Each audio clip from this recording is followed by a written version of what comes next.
Welcome to episode 29 of Everything Entertainment with Gooch and Trio. I am Anthony Gooch Rigucci, and of course I'm Trio. That's me. Hey, how was your week, Gooch? Pretty good, not bad. Spring break, pretty chill. No. I hear you. I'm going on mine this week, so I'll be enjoying lucky. it. While everyone, I guess I'm kind of lucky, but at the same time, when my friends, mine's over, yours is beginning. Mm-hmm. I'm going back to the hellhole for. I'm getting out of the hellhole.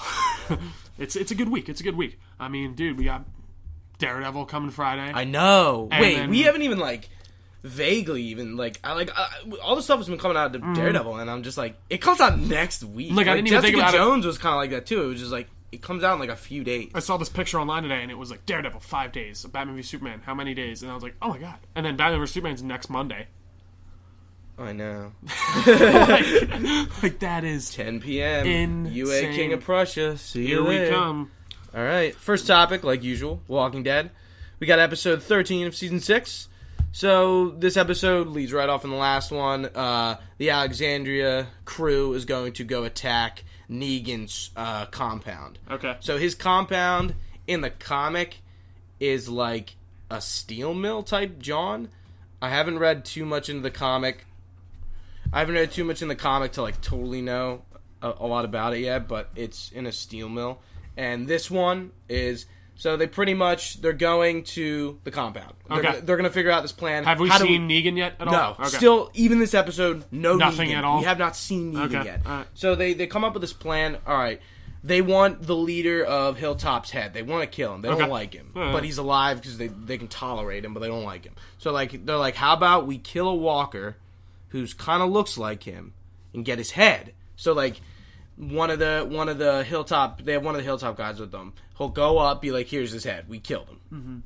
Mm-hmm. It's done. Okay. And then while that happens, Rick's crew will jump the guards, kill them at night, go in and kill everyone. And they're attacking who? Negan's compound. Negan's compound. Okay, yes. I'm just making sure I'm following. Yeah. So that's pretty much what happens. They find a walker, they cut a few heads, and they're like, this one. Looks like him. And then he's like, but he doesn't look too beat up. And then his nose is kind of different. Rick picks up the head and punches it 3 times. He's like, that better? So, dude, oh my god. The plan pretty much goes foolproof. They go in, everyone's pretty much there except Carl. I think that's Morgan's not there. Gabriel the priest is there. Okay. Mostly everyone's there. Yeah, except for a few characters. Carl stays behind. Okay. And a few other people. So they do the plan, the guards see the head. They're looks like they're suspicious for a sec, but then, they do that thing where they look like they're suspicious, but they're not.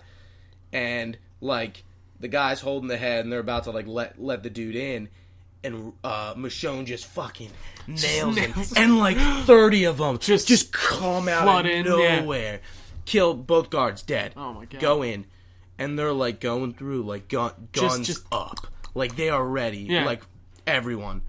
And does anyone have silencers at this point in this show? Has anyone found any? Yeah, Carl had a pistol with a silencer in season 3. That's right. Most of them, I think, just go. Guns. I mean, knife. That's true. Yeah. So they go in. Glenn is with Heath, and Heath hasn't killed anyone yet. I don't think Glenn has either. At this point, like a human. Yeah, like a human being. Yeah. And he's and they go into this room, and is killing someone's the hardest thing you'll ever do. They kind of have this little it takes something from you. Yeah. And they go into this room. They see a bunch of people. Glenn's hesitating. Eventually does it.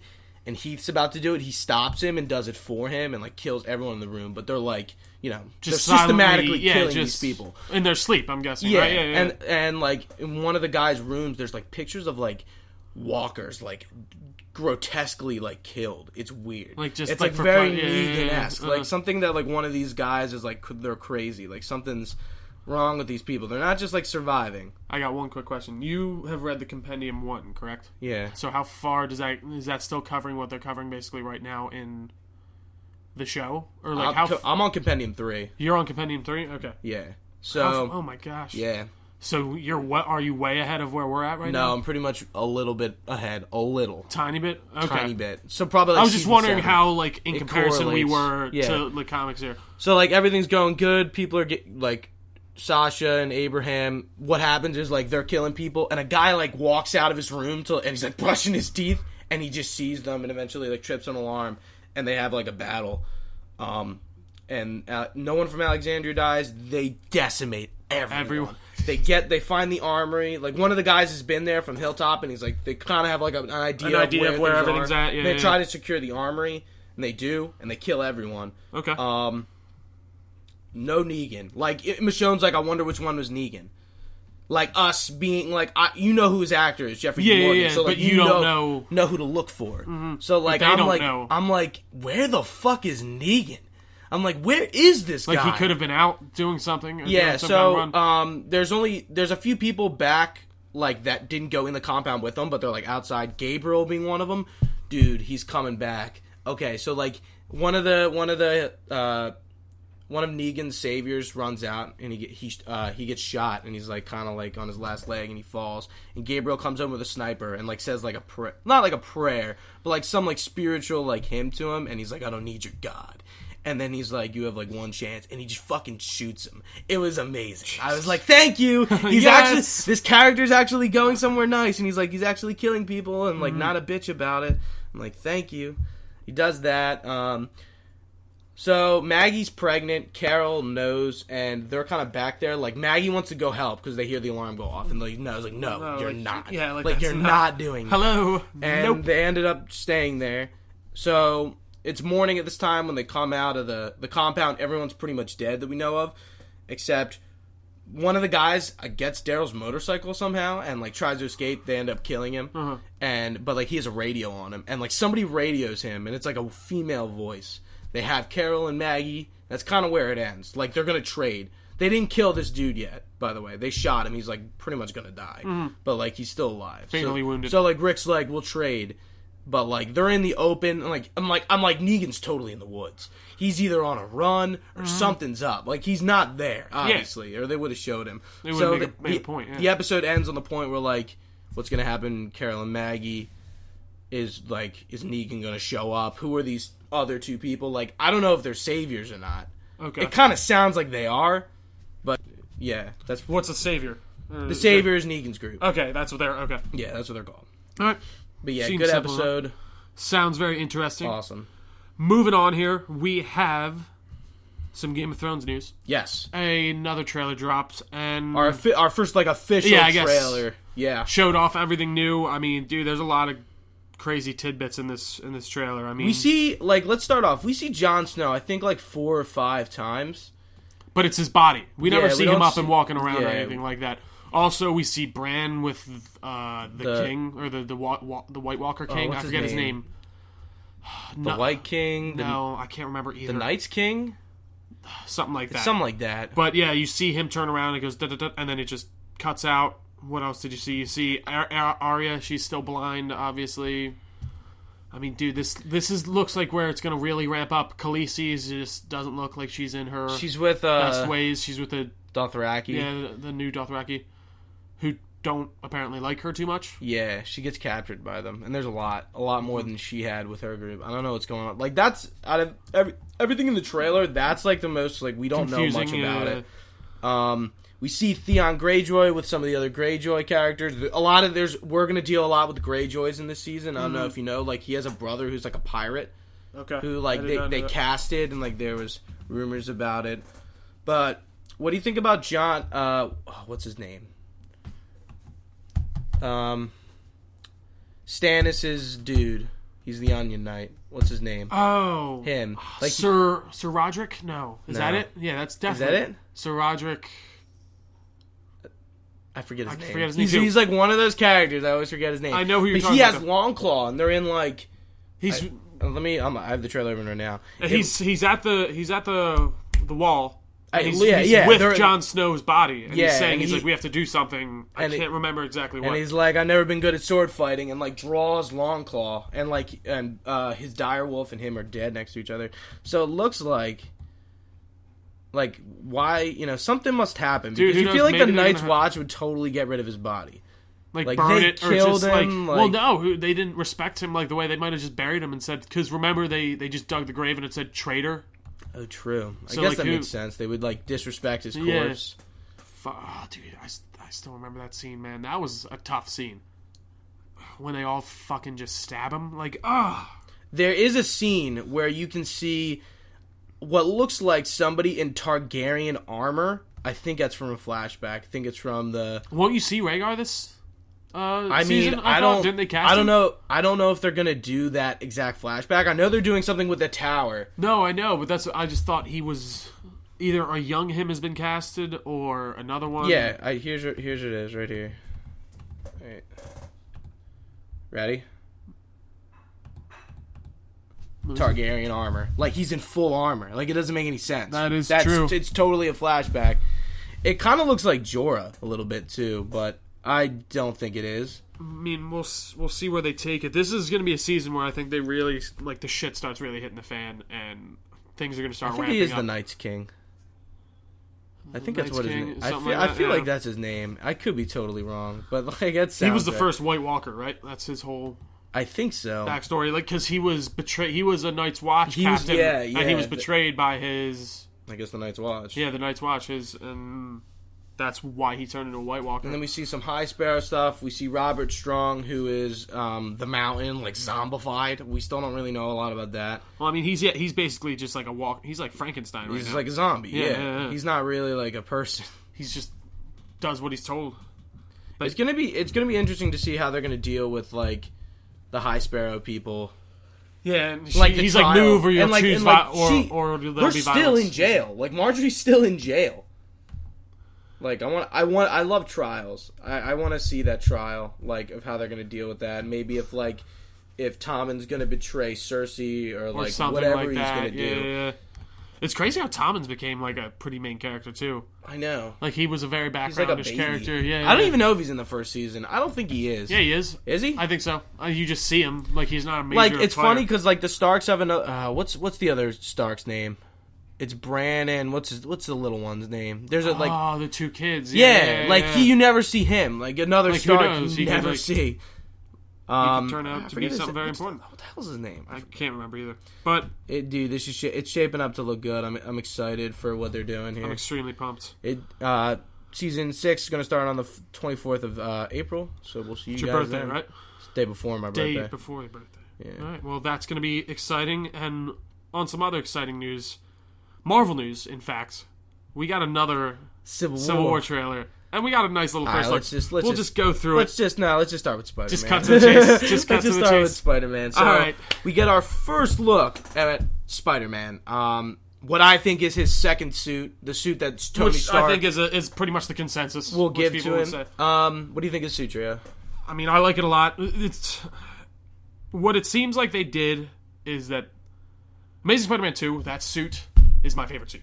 I like it. It's like it is like straight out of the comics. He's got the gigantic lenses. He's got everything. I just think it looks perfect. This one, I feel like they made changes to just honestly differentiate themselves visually from the Amazing Spider-Man. Yeah, because like I gotta admit that like Tobey Maguire's Spider-Man's an Amazing Spider-Man. The suit is like essentially looks similar. Yeah. Color scheme's a little different, but like essentially it's. I mean, even like suit. Tobey Maguire's that suit that was awesome. That looked great. I thought. Yeah, it's very like. Classic. Yeah, and like the Amazing Spider-Man 1, that was very like busy, and I feel like that's kind of what they tried to do here. Like, you see his web shooters. You think obviously. It's busy? Not even busy, isn't like. I feel like they tried to complicate it in some areas where like they don't really need to. Not to say for a bad thing. I mean, like you see like there's like piping down his pants and stuff that I was just like I don't know. Well, like, it just feels like it. I'm not saying it's bad, and I'm not saying that I don't like it. I mean, it looks cool. But I was saying, I feel like they put that kind of stuff in there to make it different for difference's sake. I thought the things on his pants were just like part of the suit. Just No, yeah, and I mean, they look, people have like lines on like the side don't of, get me wrong, they like look, look, like a different they color. look fine and it looks cool. But like if you saw Amazing Spider-Man 2, like you see his pants, like it's just literally like the blue spandex with the line down like one and suit. it's to make it pop more. Like you see Supergirl's suit, like you got the red piping and stuff down the side. I mean, just certain stuff doesn't look as great in real life as it does in a comic. Yeah. Like, because if you put certain things on a person in real life, it just looks like they're wearing a shirt. Like, you kind of want to make it... And it does look very odd in the fact, like, it's cloth. You can tell, very plain. But it's like... It looked almost like kind of rubbery-ish when it got to, like, his face and his chest. Like, Yeah, and obviously the lenses, you see that his eyes can That's change. how you know it's Tony Stark's suit. Like, there's no way he would have done that. And he does have mechanical web shooters. So yeah, you can see like the wrist stuff. Yeah, It looked like he has cartridges on his like a belt of some sort. So very small spider symbol, which is the only super thing small compared to what they usually do. That I didn't love. I'm not a fan of it. I'm not gonna hate it and not ever like it. Listen, I'm nitpicking right now for nitpicking's sake. This is just me like really thinking into it. Like, yeah, obviously it looks great. Yeah, and I like the webbing's not too overly complicated. I like the way it saw looks. Like 3 shots of it too. So. I mean, yeah, dude, it's very Alan Moore Spider-Man. I was expecting the webbing for a sec. Really? When he first came out, like when I saw him flip over, arms. but then when he came up, he didn't have it. I was like, oh, Spider-Woman has that. Well, yeah, and in the original Spider-Man, he does have that, like the webbing underneath his arms. I mean, yeah, he's got the cool spider on his back. If you see in the one scene, if you pause it, you can see when he flips. Oh, do you? He's got, like, I actually didn't see He's that. got like the very circular spider with like the classic look. Do you know what I'm talking about? Like it's like an oval basically with the legs. I mean, yeah, it looks great. I don't know. I don't really have anything to. I just think, like I said, they made changes for the sake of changing it. No, didn't expect it in this trailer. I expected like Vision we saw in the last trailer, and we saw his eyes, and that was it. Like we knew Vision was going to be there, but they weren't showing him. I just think honestly, it was another like me and you. We know Spider-Man's going to be in this already. We've been following the articles. We've been doing all this. We keep up to date on our news. Your regular moviegoer had no freaking idea that Spider-Man's going to be in I was talking to Jim, and he was like, "It's kind of sucks that they like revealed him," and I'm like, we don't even know about Baron Zemo. We know nothing about that. I'm like, they haven't revealed the whole movie. Like there's a part that we don't even know about yet. Like who's Crossbones working for? Obviously, he's working for Hydra in some capacity. Like he's just there in the trailers fighting Cap. I mean, yeah, this specifically Cap. By the way, you could tell this trailer was more of like a broad, like here's everyone kind of trailer, whereas the first one was more focused on Cap and Bucky and saying like how this is really affecting them. One thing I think they revealed about Black Panther, the vibranium suit. You see those bullets bounce off. And the other thing was, so cool. I think Everett Ross brings T'Challa here to America for vibranium trade. I think that's why he's here. And like, it looks like he was at the UN or something. Blows up. He gets hurt, and like maybe he feels like, all right, maybe I can do something about it. I'm thinking that UN thing happened during the original launch of the helicarriers in Civil War, or not Civil War, in Winter Soldier. Really? That's what I'm guessing. I think that's a flashback to that's a good call. Like I think because when it like crashes in, it looks like almost like the helicarriers crashing in. Yeah, exactly.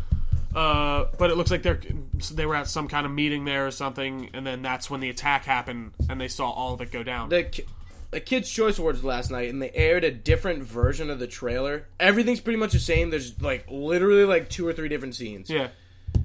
Sharon Carter was fighting, I think, Hawkeye or Black Widow. It was like one of them. She was fighting. I was like, is that Sharon Carter? I was like, oh, okay, wow. Cool. But like again, it wasn't like a huge different cut. It was pretty much the same thing. There were like less guns. Like you don't see Winter Soldier shoot Bucky, or you know how they have that cut of Rhodes getting shot, which isn't really what happens, but it makes it look like. Yeah. Oh yeah, I love how people are like, is Rhodes dead? It's like, why would they kill someone on a trailer? He's obviously knocked out. Like he's obviously hurt. Yeah.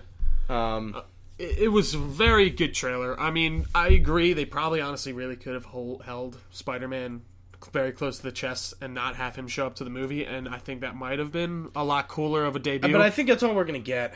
Oh no, I agree. With, like, Vision, I don't think we're gonna see. We only got that snidbit. I don't think we're gonna see any more of him in the previews, but it would have definitely been a really cool thing for people who have no idea that this stuff even goes on to just have Spider-Man show up. Yeah, like I wonder what that must be like for somebody who literally knows nothing. That's about what I'm saying. Like, oh, there's Spider-Man. Like we knew the minute like Sony and Marvel made the deal, but like there are people out there who are just like, yeah, I go see the Marvel movies, but I'm not like, they're not like checking every day for any news that's going on. You know what I'm saying? Mm-hmm. But anyways, overall thoughts: Spider-Man looks good. I like the eyes. They can do something really cool with that. Obviously, it's like it looks mechanical. They look like shutters, and I don't know if it's some kind of mind control. I think it's mind control. That's what I'm guessing it has to be. Like why? As in not like mind control, like that how he controls it, like some kind of brain wave reading. Because how else would he control that? Like his spider sense. it doesn't allow him to move things. Like, no shit. Why would he be moving things though? What are you talking well, I'm about? saying his eyes, the shades in his eyes. You know how when he zooms in on the dude on Cap Yeah. at the one part of the trailer? Like, how else is he controlling that without like some kind of Maybe link it's to the suit. He just like moves his eyes. I don't know. I wouldn't think too much into that. I would, because how does that work? I don't even know, get like, that. I mean, like the suit could read the fact that he's like squinting his eyes and then like zooms in. I don't know. Tony Stark's a good guy. You know. I would like. All I'm saying is I would like them to explain that when. Are you time Team comes. Cap or you Team Iron Man? Cap? Okay, good.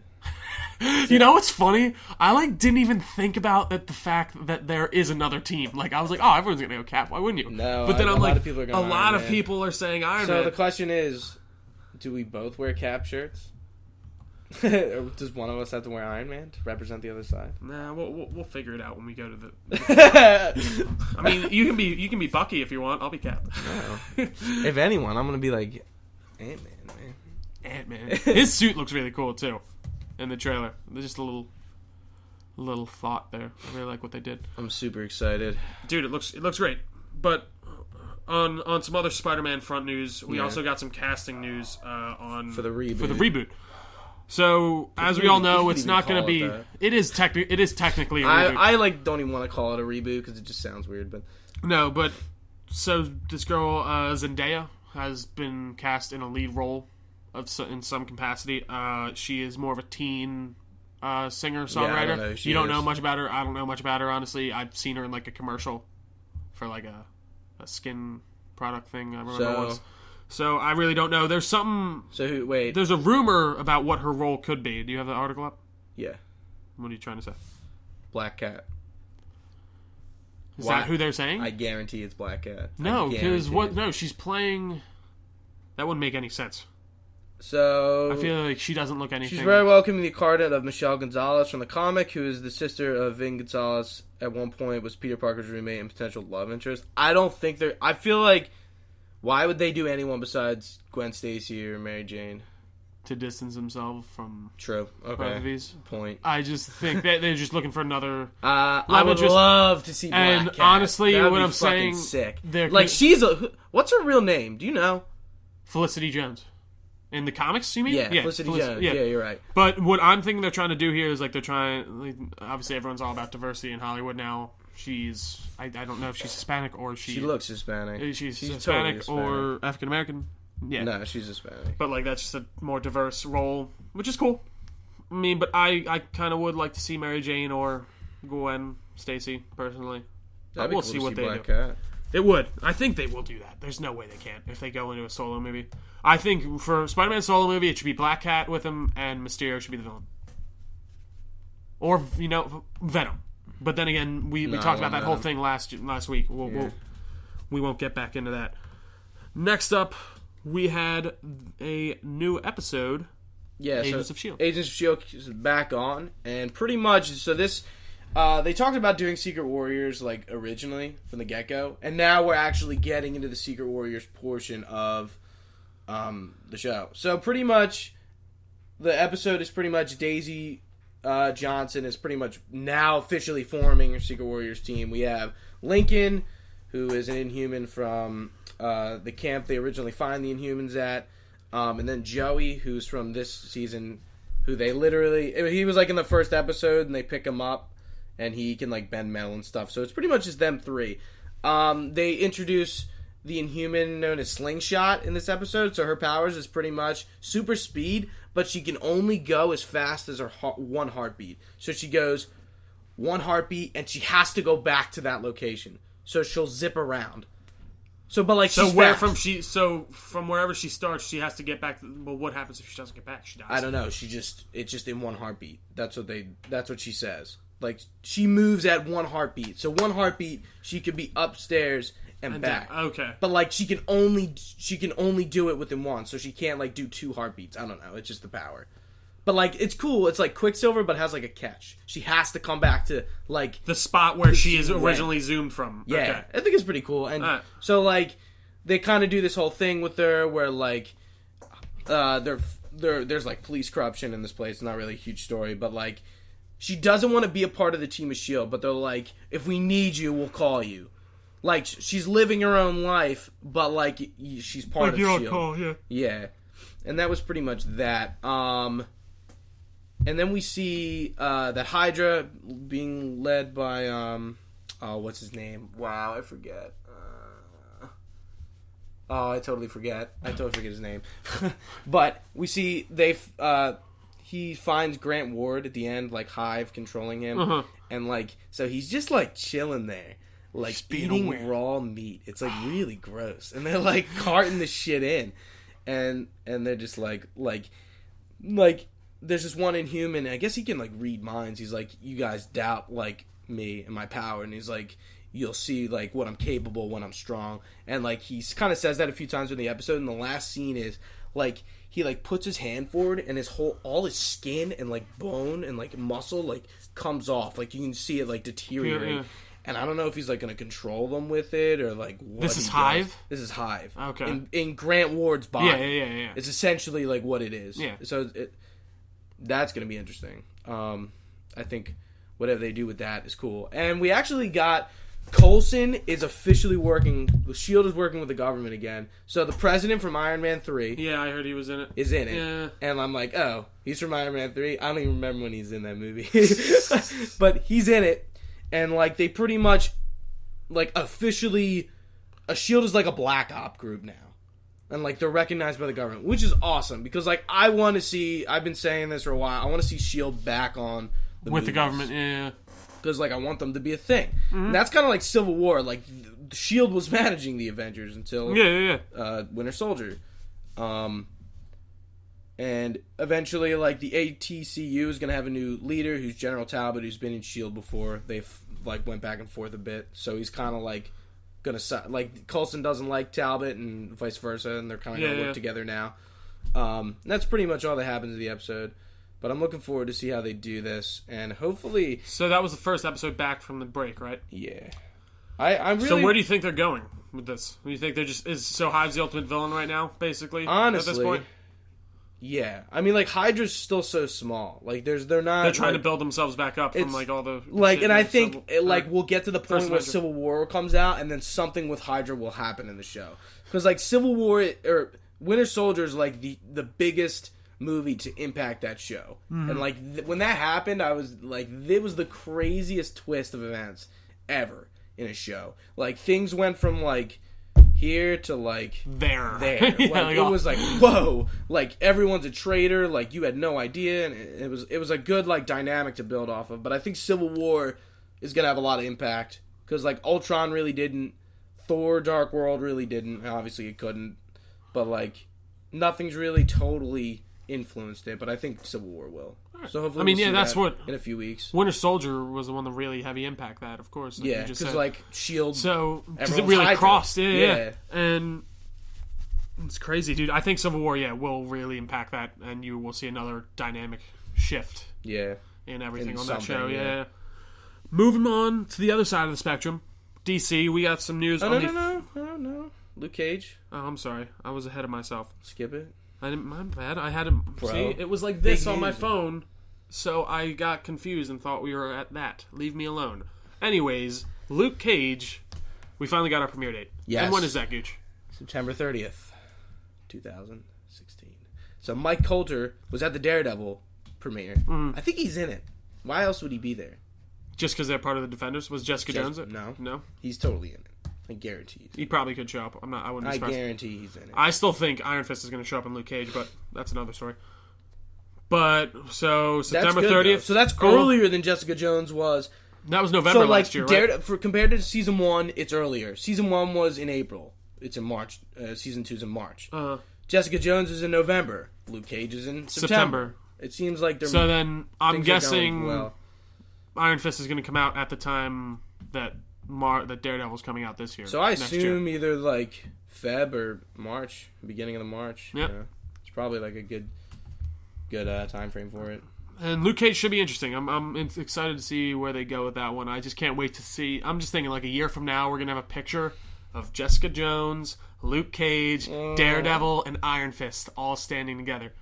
and that's going to be awesome. That's you all think? I have to say. But do you think now that we know Punisher and Elektra, like by the trailers, by the end of Daredevil season 2 they'll be working together, all three of them. Well, Elektra and Daredevil. Elektra, obviously. Punisher, like they allude to the fact that he will. I mean, he is an Avenger. He's part of the MCU.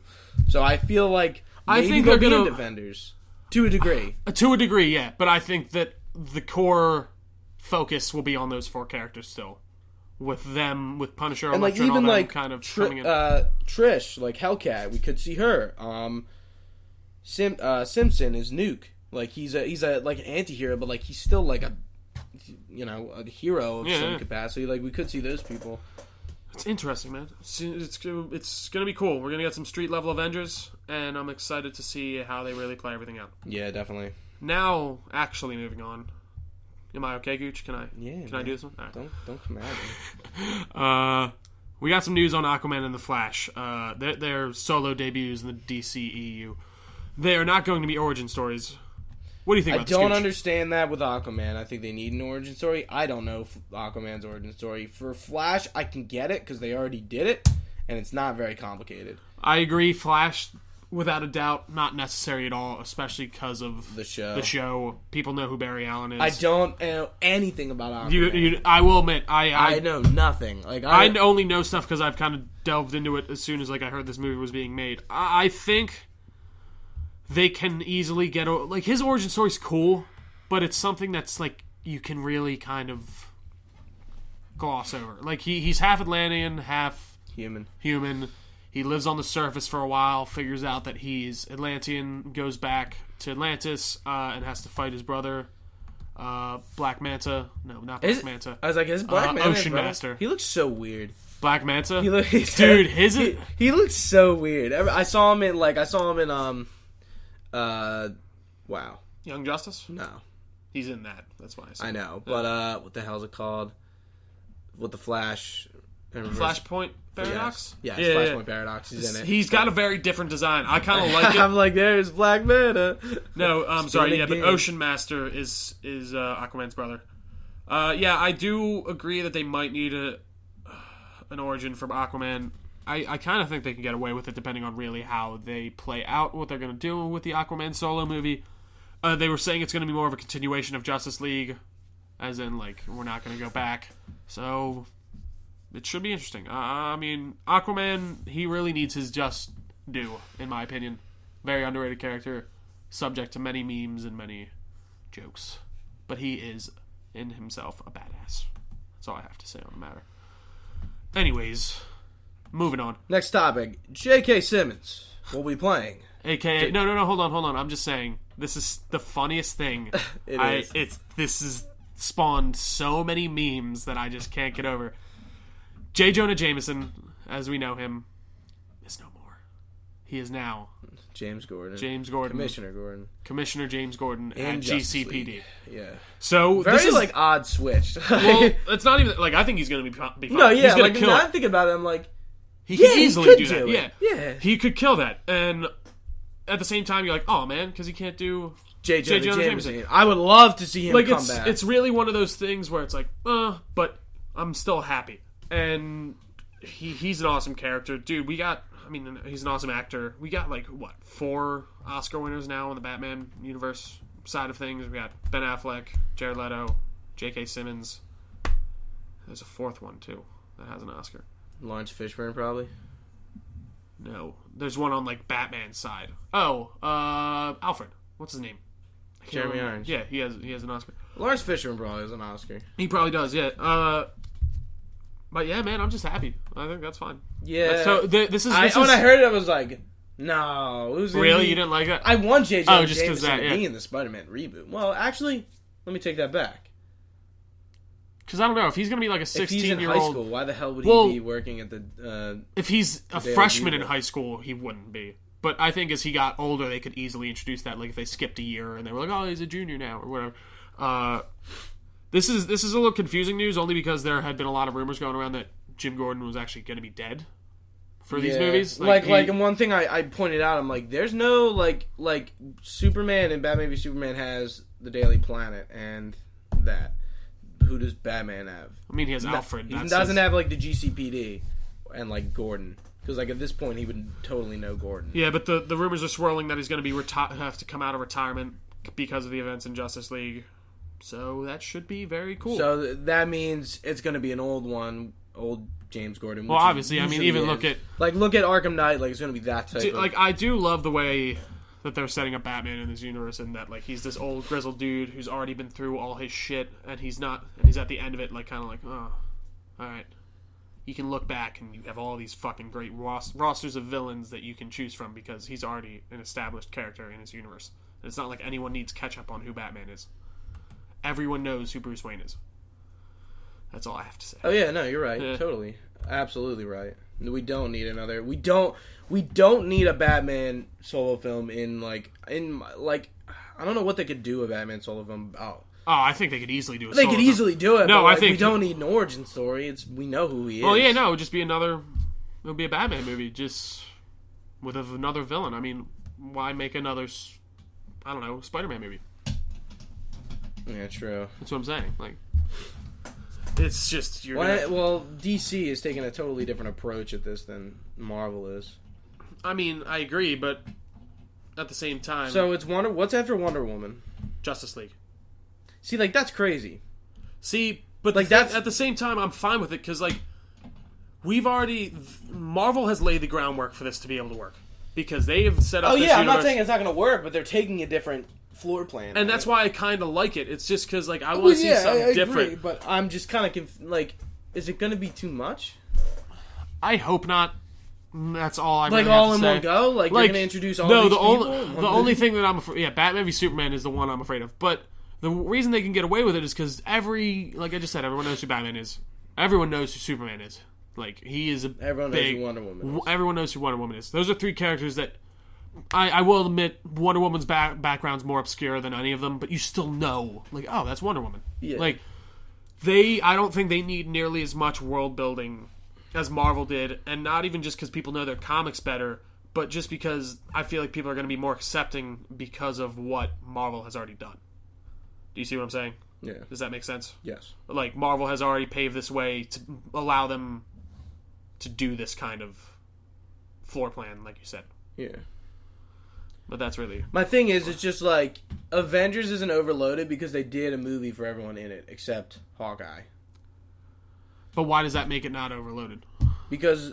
I mean, like, because you Batman already v know Superman their background. Really going to set up Flash? Really going to set up Aquaman? I don't think so. No, you're going to just see quick cameos of them. Yeah, but that's what I'm saying. Like, I don't know. They're going to have to take it at a very interesting approach. It is. I mean, they are. Like, they're going to have to do it right, or it's going to not. It's just going to be more confusing than it is. You know. I agree. That was really off topic. No, I mean, we're in the vein. Anyways, moving on to some video game stuff. We got some news out of Lionhead Studios. Fable Legends has been canceled. Yes, and Lionhead is planning to shut down. Well, we don't know that. That's not exactly for sure, but that's what's most likely going to happen. Yeah. I'm just saying that hasn't been fully guess announced. What? Couldn't probably Dude, with it. Everyone is, but at the same time, it's you like... know how long they've been milking Fable? Dude, they've been milking Fable. See, but they haven't. Like, that's okay. Fable 1, 2, and 3. I'm okay with that. They made a Fable Connect game. They tried to... like. But that's what I'm saying. Like, you know Fable Legends is like a MOBA, right? Like yes, no, what I'm trying to say is they've been trying to milk it, but to no success. Yeah, exactly. Like, that's the thing. Like they need to... Yeah, I'm sick of all the stupid Fable games. Like, I'm sick of all like that fucking Connect game. Did you play every Fable? Yes. No, I played the first two. I mean, the last two. 2 and 3. I never played the first one. I hated Fable 2. Once I beat the game and once I started going for achievements, like, this game sucks. Well, that's because you're going with achievements. Yeah, but no, it's not... Okay. I mean, obviously, you're going to be more of a grind than most people when you're playing a game trying to get achievements. But, like, at the end of the day, I was like, this game is, like, very flawed. Like, because, like, I was playing it a lot. See, I'm not gonna lie, I liked both of them a lot. Fable 1's really good, and I like they made a remaster, if you didn't know. Yeah. That, like, and they made it for 360 while 1 was out, and it was kind of, like, very overshadowed. Yeah. And, like, maybe once things start going backward compatible, I'll pick it up. Who knows? But, like, I've never played Fable 1, and I heard it's the best. So... I mean, I enjoyed both the two, and I think that if they said that they're making a full-fledged Fable 4 on Xbox One, next-gen consoles, people would easily be interested, and I think they'd want it and take it, and they'd make much money off it. The reason I see that they're destroying, or not destroying, shutting down the studio is because they've already worked themselves into this whole MOBA studio, and they don't feel like. And this game's in beta. Back. It's literally dude, like been out for like. Fable Legends has been a thing for like 3 years, like 4 years. It was announced in like 2012. I'm pretty sure. Yeah. E3 2012. You know, dude, the game looks like it's basically done. It's been an open who beta Peter for a while. Molyneux is? Yeah. Okay. He gave that company such a bad rep, and I think half of Lionhead's problem stems from the fact that Peter Molyneux like BS'd every interview he was in about every game he ever made and lied about a lot of stuff. Because like even the games he's making now, he had this, I think it was called like Goddess. This game, it was a mobile game. Okay. Failed. Yeah. It did terrible. Yeah. It didn't even come out because this guy, like Peter Molyneux, has such a weird thing about him where he like overhypes his games and like sells it, and it's just like nothing what he says. Yeah. And that was the issue with every Fable game, every single Fable game, even one. Like he said stuff and it never was in the game, not even like remotely. And I think that that stigma, even though he left, it's still stuck around. Yeah, and I think guess what? Like I don't think anyone will miss Lionhead if they. Do you think Fable's gone? Yes, I want it to be gone. Why should it be? Because they should, dude. They have such a cool IP there to make another fourth game on a freaking. I don't think it's dead in any right. I think that they should do what they did with Halo and with Gears, and give it to another studio, and get it right. Because that's like you said, but I guarantee Microsoft owns Fable IP. I guarantee it. That's what I'm saying. Yeah, they do. That's what. So why like, not give it to another? They That's what I'm saying. Give it to another studio like Coalition or like 343. That can make it into something really cool, like rejuvenate. And like you're saying, you enjoyed 2 and 3. Obviously, you're saying it to has an extent. to an extent, it has its flaws. But if they capitalize on the places where it did well and where it was good, they could make it into a really cool game. And I think it would just be another cool Xbox exclusive to have on the console. To be honest, you got a fair point. But that's my spiel on it. Moving on. Speaking of, oh no, Doom first. We got a multiplayer trailer for Doom. Yeah, dude, Doom's multiplayer is shaping up to be like really cool. Very fast paced. I like one thing. I think the FPS genre is very much lacking is in the classic shooters that started it all, and I mean Quake, Doom, and Unreal. Like these 3 games that very much like got the wheels turning. Yeah, like laid the foundations for FPSs are very much on the back burner. Quake, I don't think has had a game for a while. Unreal, I know has a free to play on the PC that I think it's in beta, but I love Unreal. It's like first game I ever played. And then Doom, which is coming back, and its gameplay looks awesome. It's good to see a game take this approach again, especially Doom. Since it looks like. It looks like all the same type of mechanics and pace it's like, and everything, but just with new. And it looks gruesome, like Gears style, which I like. There's not a lot of games that like do that level of like gore.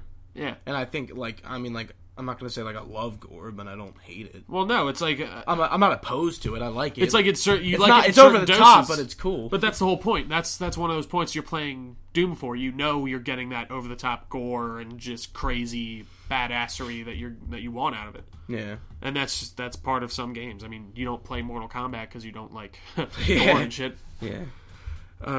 But dude, it's shaping up to be awesome. I can't wait. That beta, they are doing that beta for Wolfenstein.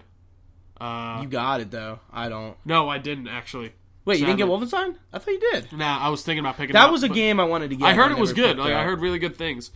But I didn't think they were going to do it, to be honest, because that'd have been in talks forever. But yeah, they're doing an open beta before the game comes out. So if you have Wolfenstein, be sure to check that out. Moving on, some other cool Microsoft or gore shooters news. So, Gears of War 4, Game Informer's cover for this month. They did all this stuff on Gears of War 4 that we haven't heard. So let's break it down. So, we have 3 main protagonists. We knew who 2 of them were just by the teaser trailer we got. So 1, our first character, our main male protagonist is J.D. Phoenix. He is the son of Marcus Phoenix, and I'm going to assume Anya. I'm going to assume he has a relationship with Anya. That would make sense. Yeah, they kind of allude to it. But it's interesting that, like, this must be 30 or 40 years into the future. 25, they said.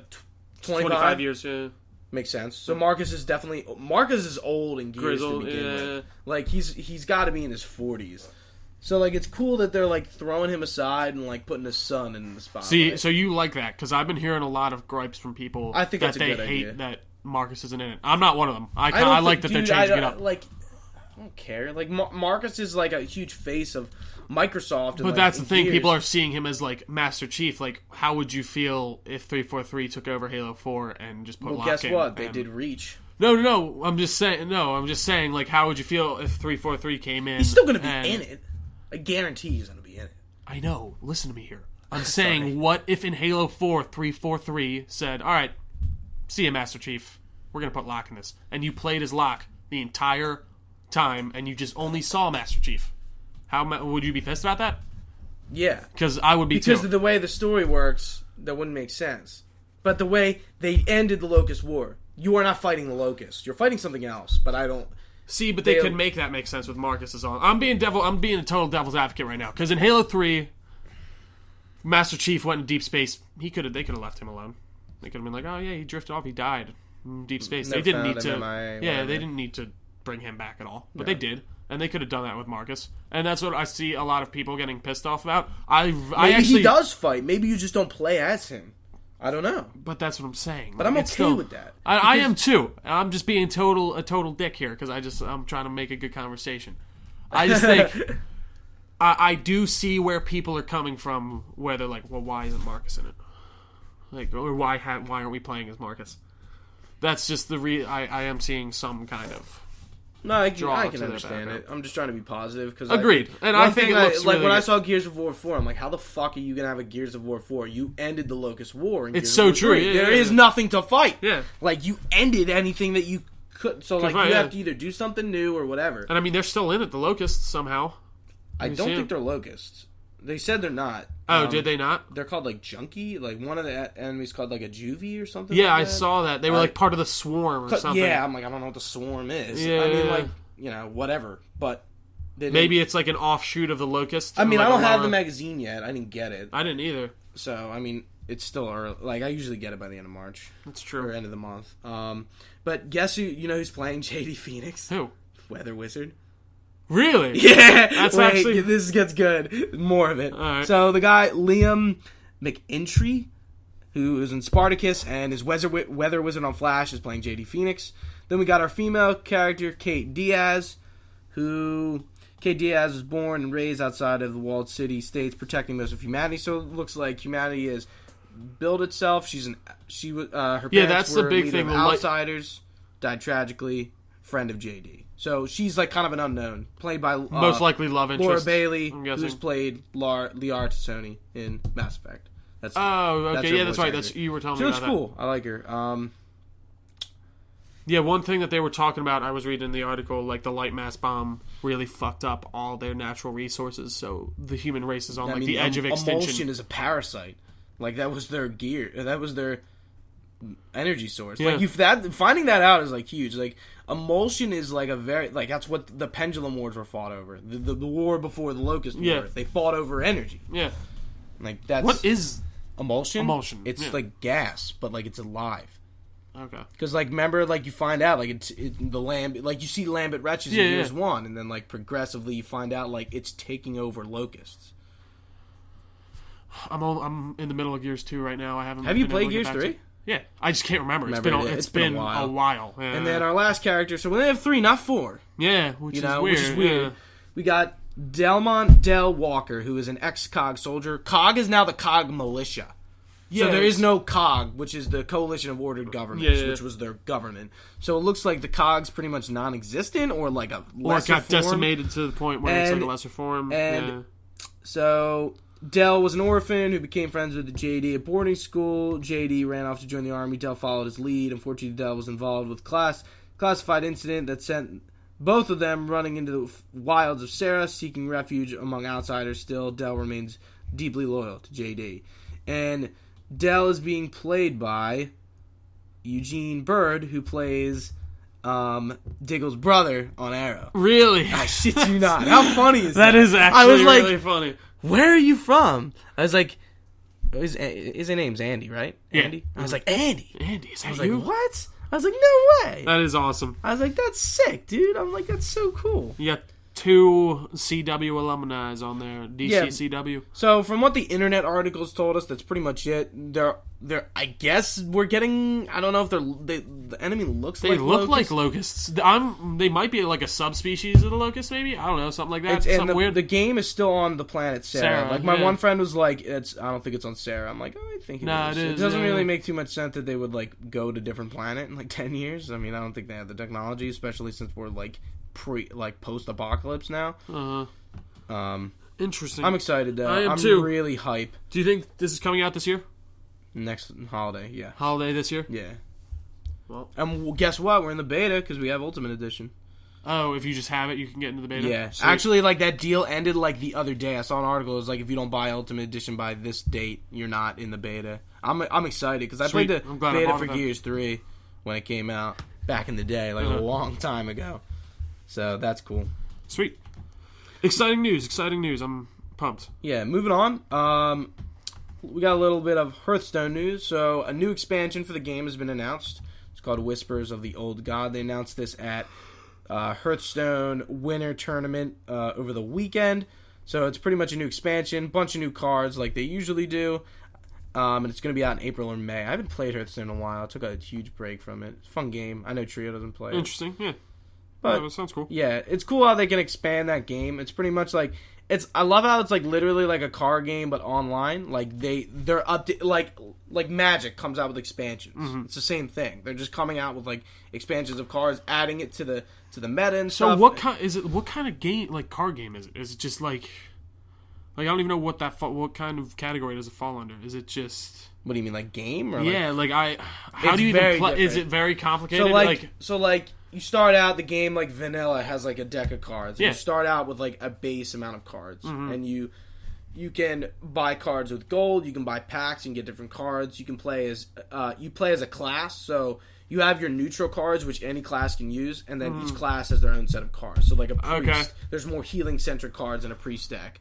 Warrior, and you only play as one per game. Yeah, but you can play as any of them. Yeah. You pick one. So, like, a priest has a lot of healing-oriented stuff. And you pick this at the beginning of the game, and then play. And, like, you have amount of health. Minions can deal damage. Like, there's different mechanics with the sounds minions. interesting. You might have to show me this one time. It's free, too. Like, you can go play it, and, like, your computer could play it. Yeah, can't you play it on your phone, too? Yeah, actually. I might have to check it out. It's cool. It sounds interesting. I mean, it's probably a battery hog, but yeah, why? It's cool. Yeah. So, Whisper of the Old God comes out in April or May. We don't know. Nice. Up next, EverQuest Next has been canceled. So what is EverQuest? So do you know anything about this? No, I have no idea. I'm just curious because it's been around for a while. Do you know what EverQuest is?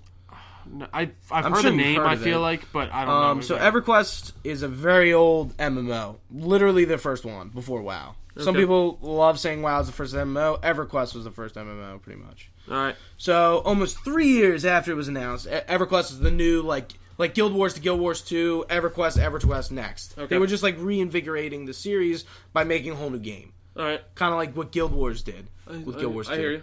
So almost 3 years after an announcement, development has stopped on the next iteration of the long-lived EverQuest MMO franchise. Daybreak Studios president Russ Shanks announced this on the official website. So I'll read the first thing. So I'm writing today to let you know, after much review and consideration, Daybreak is discontinuing development of the game. They're talking about how EverQuest has been a labor of love for the past 20 years. The future of the EverQuest franchise as a whole is important to us here. EverQuest in all its forms is near and dear to our hearts. EverQuest and EverQuest 2 are going strong. I didn't even know that. I don't even know if we play the old games.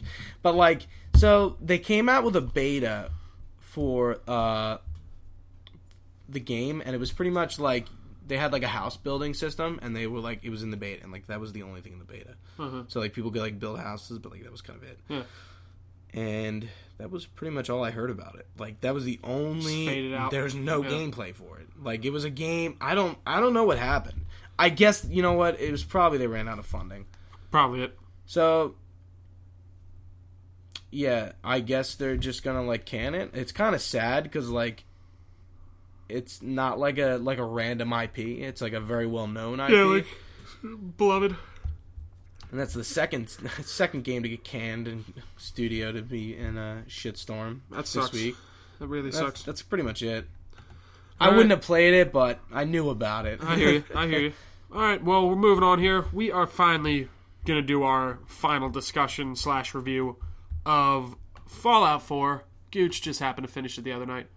Yes. All right, just give me your overalls first. Like, just, did you like it overall, just yes or no? Yes. Okay. Did you really like it? Or were you like... Okay. Could have been a lot. I agree. A ton better. All right, so... okay. Give me your thoughts here. Let's talk story first. What do you think about the Soul Survivor character? Is pretty good. I think I like the way they did in the beginning. I was looking for his son. Interesting story, compelling. At first, I agree. Yeah. Kellogg was a cool character, so... Yeah, they really dived into him a lot more than I expected them to. I like Kellogg a lot. I think he was very interesting, but they didn't do much with him. Nah, so... Like, you kill him. Basically, some of the story here is the main quest. We'll just spoil the whole thing. You get out of your cryo freeze. You're looking. So you are a post-war. Pre-war. You should say you're a pre-war person who was around when the bombs were going to drop. You get frozen by the vault. You get offered to go into Vault 111, which is Vault-Tech's cryogenic experiment vault. Yeah, and that's what happens. You get frozen, and you eventually thaw out 200 years later. Essentially, that's what happens. Yeah. That's how you're in the apocalypse. And at one point during your freezing, you wake up and witness your wife or your husband, depending on which gender you played, getting killed and getting your son taken. Sean.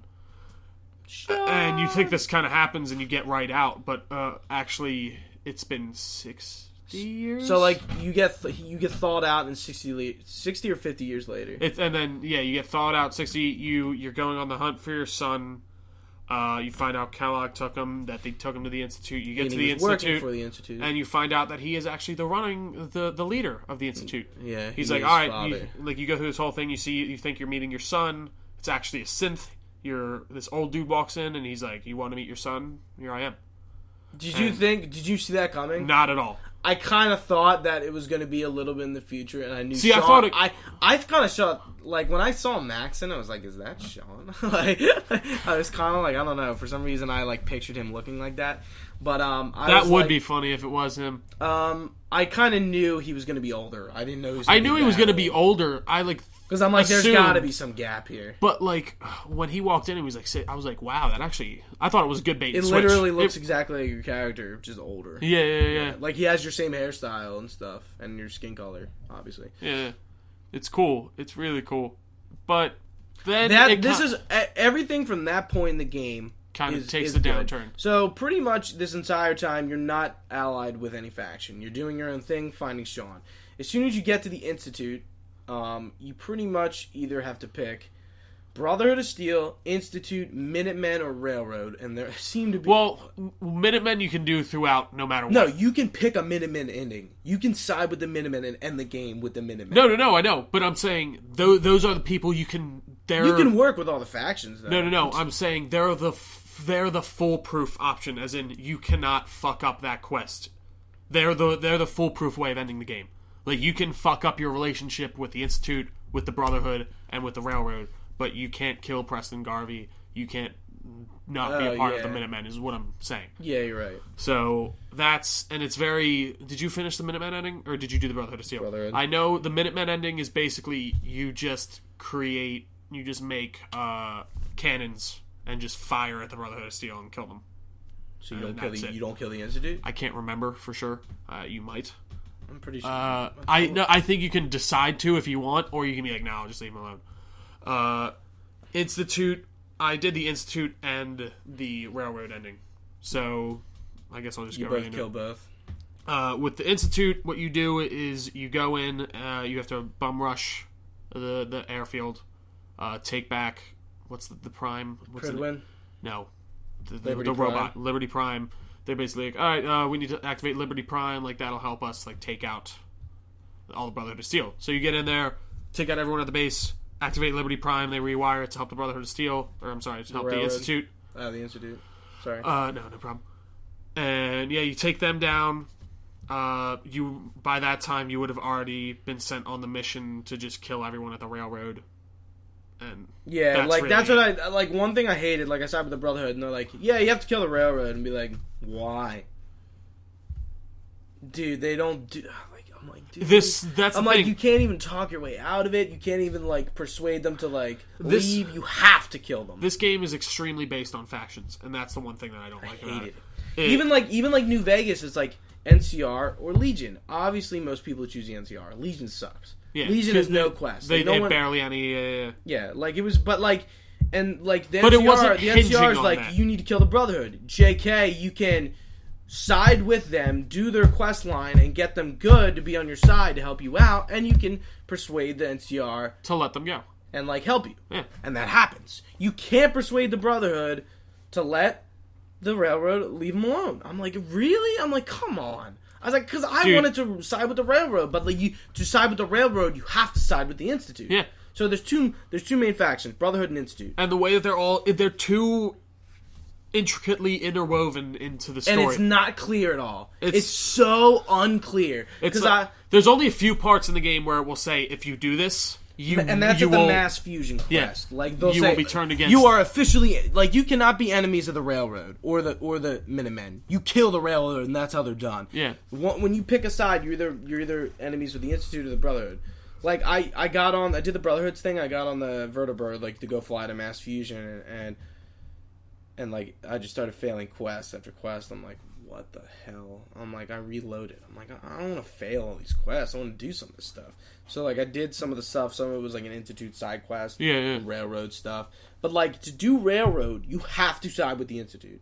Yeah. Yes. Like you can't side with the Brotherhood and do the Railroad. I'm like, I don't want to side with the Institute. See, And, like, I did. See, 100%. like, and like even like there was I didn't.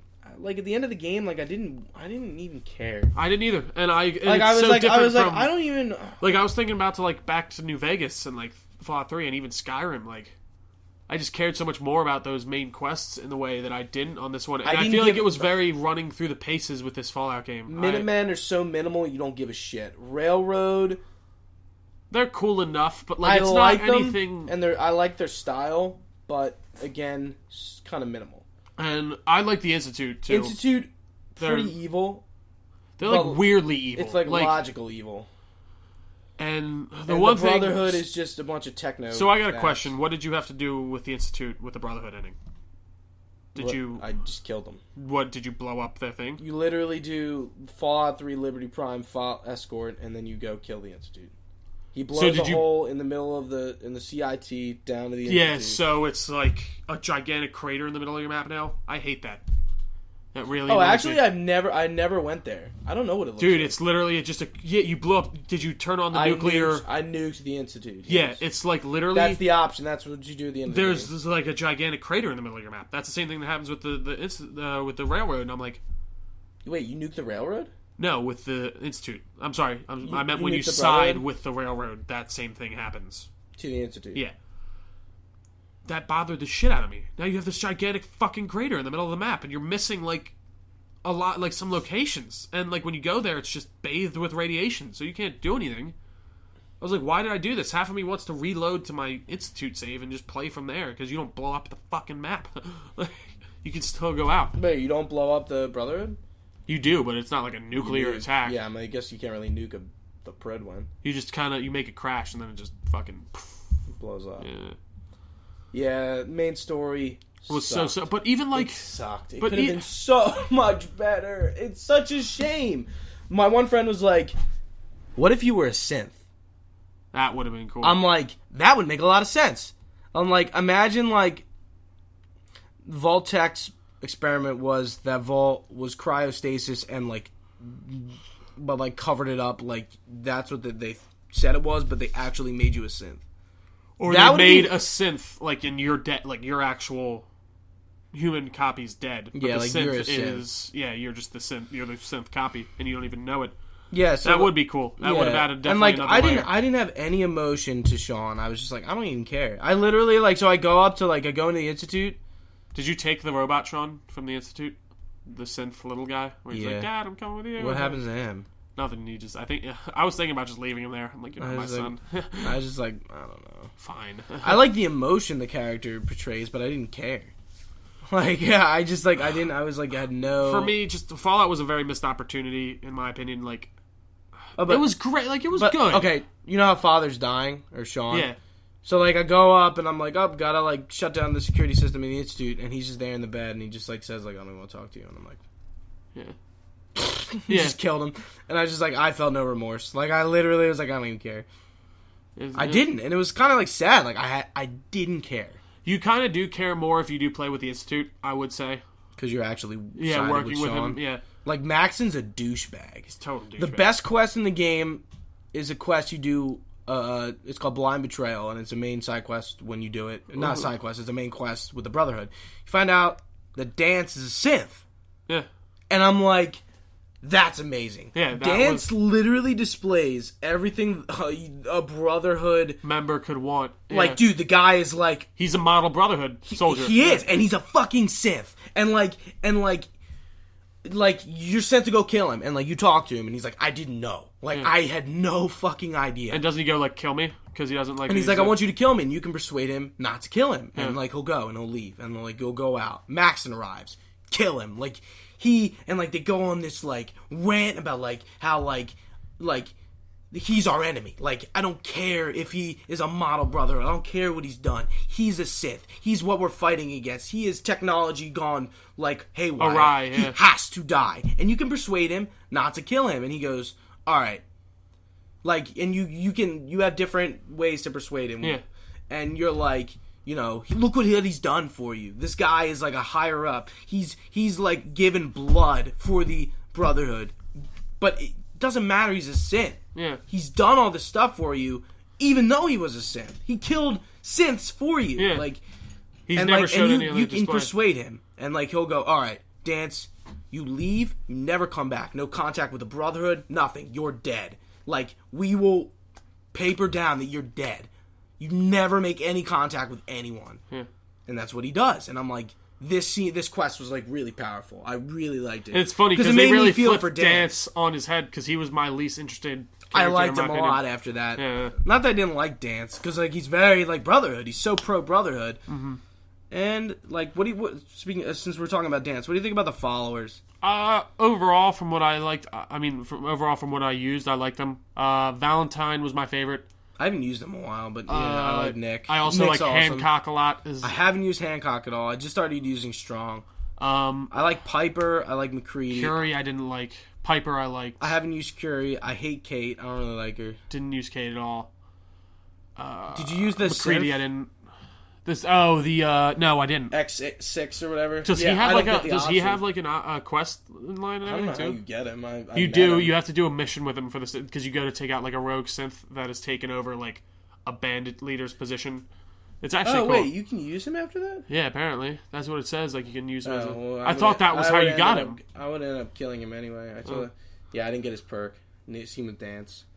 Like again, I think like the love interest. It was so like, oh, I like you. Like, even though I barely developed a relationship with you. And just another thing, like, dialogue up. Like, and you can romance. It's funny, like, we could go into all the mechanics for this, but, like, you know the mechanics. Like, this is Fallout, this is new skin Fallout New Vegas, in my opinion. It is set for next-gen graphically, but mechanically-wise, it didn't really change much. The gameplay's good, the crafting system's awesome. Power armor's pretty cool. The crafting system's cool, and then even, like, the home building and stuff, like... I don't care.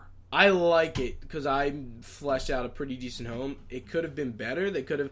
One thing they still don't fucking have that they wanted in Skyrim. No weapon stands, no armor stands. They had them in Skyrim. I'm like, what the fuck? Like, what am I supposed to display my armor on? Just throw it on the fucking ground, have it fall through the goddamn map fucking 1,000 times? Because that's what goddamn happens. See, that's the thing, but like my fucking Kellogg's revolver's fallen through my house more times than I can count. The crafting system is awesome. I really like. Yeah, I do. I like how like all the items and everything are like components to stuff. The home building system and everything. I just feel like it's kind of haphazardly done, as in like nothing really. It doesn't click well all the time. It doesn't line up well. It doesn't draw me in enough, and that's a big thing that game hangs its hat on. And it's not a crazy cool feature in my opinion. Yeah, it's nice. It's cool. It wasn't fleshed out enough. At all. It could have been a lot better. I don't. And it's confusing the way they throw you into it. It's really like, just not well explained. What? I just don't like the way it was mechanically executed, and it's just hard to keep up with something like that when it's not Good. And that's like a cornerstone of that game. That's one of the big things that they hung their hat on. And I get that you don't have to play it, and you don't have to do it all. I really haven't. But at the same time, it's like that could have been time that went towards cooler stuff for the game. Like, if you told me it's like, all right, you can build your own house, or we can make some other cool quests and make this storyline better, I would have been like, make the main story better. Fuck the house shit. Like, None of even the side quests were that interesting. Like, they weren't. Did you do the Cabot House one? I think so. Yeah. With his dad and stuff. Yeah, that one was cool. But there wasn't anything like that. I've yet to go to the Salem place. What, the witch place? Yeah. It's not. There's just a Deathclaw in there. That's it. I'm sorry. It's nothing really. You dick. Yeah, but like the side quests, just like nothing was really cool. Like Eddie Winter quest like this was is really cool. A game in hindsight. I'm looking back and being like, I mean, it was great, but like it really wasn't nearly to the capacity that it could have been. So much better. And yeah, I think frankly is because they used an old engine. I do too. And like the dialogue wheel, I said it from the beginning. I think I took when we first played that game. That dialogue wheel fucking sucks. It does. It's so bad. It's made. You know what I really want? It dumbs everything down. You know what I want them to make backwards compatible? Fucking New Vegas. I want to play New Vegas. I don't even think I can go back. When I was playing Fallout 3, Fallout 3 is not aged well. Same with Oblivion. Like it's like you see. It's funny. I actually think Oblivion's aged better. I should say than Fallout 3 is tough. Fallout 3 is tough. No, I agree. It's just like, and it's mechanically speaking, it's tough. Like just trying to play through that game. Like there's no aim down the sights. Like it's a little slow here and there. And Morrowind is a game that like a lot of people like, but going back, the combat system's fucking atrocious, and like people just can't play. They're making it into an action RPG, right? With the Skywind mod or whatever. Yeah, but like it's a mod. I mean, like, I don't know, again, how good it's going to be. I mean, dude, it looks really cool. Did you see the update thing? No. There was an update video for it. I haven't been following it. Like, again, it's Skyrim Morrowind, essentially what it is. Well, yeah, I mean, it's Morrowind and Skyrim's engine. Yeah. So, do you have anything else to say on the matter, Gooch? I mean, maybe DLC can save it. Honestly, like, Fallout New Vegas DLC was really good. I enjoyed it a lot, the storyline in it. Fallout 3's DLC was good. It was more disconnected from the story. At least we can play the game after we beat it. Like both Fallouts, like 3, it's like fuck that, and they ended up making Broken Steel to expand it, and then New Vegas was like, nah. I'm like, really? Like it is so weird. Yeah, because they make you save before you go into the final quest. Anyway, Fallout 4 was an okay game. Don't go in expecting a stellar story. The gameplay's good. It's a fun game to play. Don't overthink it. I agree. It's essentially go in, but like that. If that dialogue wheels isn't Skyrim or the Elder Scrolls 6, I'll fucking flip. I will too. Honestly, they really did dumb it down. The voice protagonist made it like that. I guarantee. I agree. Because like you could say some wacky shit in Fallout 3. Like you could. Well, it's like if you had like Science 23, it's like, oh well, I can do this. I can make this. Science and like that kind of stuff. Yeah. But then you could say like really weird shit that like you couldn't see anyone saying, but like it was Fallout, so like it was okay. Yeah, you just saw you had all these different choices, not 3, not 4. 3 in a question. Yeah, so true. You had like or you 7, mean like yes, no in a question. Like yeah. No, I agree. And you told me that, and like I kind of disagree with you at first, but that's just because I really didn't understand what you were saying, and it makes total sense. And like now. when you pick dialogue options, it doesn't show you exactly what they're gonna say. Yeah. Yeah, like they made a mod like week 1. It was like here's actually what you say. Yeah. Well, that about does it for our Fallout 4 Well, I mean, we're gonna talk about the DLC once it comes out and stuff. I mean, like I bought the pass for $30. Thank God. Trio didn't. As he shakes his head. I'm so pissed about that. I still remember that day. You texted us and you were like, last day to buy Fallout, and I was out. And I'm like, all right, got to do that when I get home. Totally forgot. I'm so happy I did. I mean, like, I'm looking forward to the DLC. Like, I'm waiting now to see I don't hate it. It could have been so much better. And I think I'm not going to buy the season pass now. I'm going to wait to see like what comes out and decide if I want to spend the $50. Okay. But we'll see. I'm definitely going to probably get the big DLC, though, that comes out. What is it called? The at sea one? The main one? Yeah. I can't remember the name. But that about does it for Fallout 4 for us. We'll get back to it, like Gooch said, sooner or later. But for now, we're going to move on. Talk some TV here. Gotham, episode 13, season 2. How'd you feel, Gooch? Pretty good. I actually did too. I kind of like the way they they pretty much not ended the Freeze arc, even though it was only an episode too long. Yeah. They kind of just like put him on ice. Oh, I'm sorry. I didn't realize Arnold Schwarzenegger was down here. What ends up happening is Mr. Freeze like kind of like they take Nora to Arkham. He to set up a trap to capture Freeze while he's trying to get Nora. Then he breaks in. But Hugo has his own plans. He helps Freeze basically get Nora out in exchange for one of his cryogenic tubes or cryogenic formula things. Yeah. And he's like, all right, take this. You can get out at the back of Arkham. They get Nora in the ER ward, and it's Jim and Lee sitting there with Nora. Freeze is like, all right, you're coming with me to help with Nora. Gordon, stay here. Real quick before you go on, do you like how Barbara was in the bed?